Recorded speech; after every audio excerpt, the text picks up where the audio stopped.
'Di ba nga, biglang bawi etong si Sara Duterte na kuno ay na out of context, na misinterpret daw ng mga kababayan natin yung kanyang pahayag, yung kanyang sinabi na papatayin.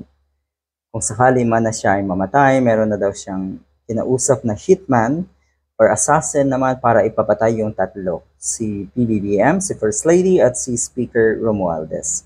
Pero sabi kasi ng DOJ, ito, nakakatuwa lang nagtutulungan ngayon ang bawat ahensya para nga gawin ang tama at ipatupad ang rule of law na tinatawag. The DOJ underscored the need for public officials to be held accountable for your statement. Dapat lang talagang maging accountable ka. At wala daw dapat, there should be no room for misinterpretation. Tama, kasi ang best example dito, yung mga nagbibiro nga ng bomb joke halimbawa, kulong agad yan. Yung nagbiro kay Digong na siya ay ipapapatay, yung nagbiro kay PBBM na siya rin ay ipapa-assassinate. Di ba kulong lahat yan? Napakabilis, di ba? Tapos yung mga government officials, ganito lang, ay sila dapat yung nagre-refrain sa mga ganitong statement. Hindi kayang pumigil na ito sa Sara Duterte. Akala niya talaga yung kanyang bulalas, sa madalas nating sabihin, akala niya yung kanyang bulalas at pag-aalburuto ang magiging daan, ang magiging susi, para nga siya ay idiretso na sa Malacanang. Nagkamali ata, kasi ang diretso na ito mukhang sa impyerno. Yun naman din ang gusto ng magamang ito, sa impyerno. So yun, inihain na po.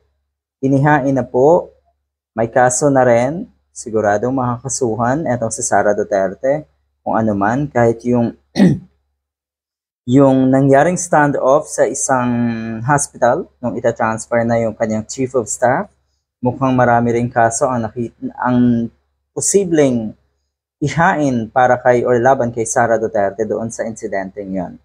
Actually, or additionally, the NBI has launched a manhunt para hanapin nga yung sinasabing assassin. Sabi nga ni Mr. Coco Pimentel at ng ilang senator, it would take somebody talaga to do the job. Napakahirap na trabaho yung pagiging assassin unless talagang bayad ka ng malaki.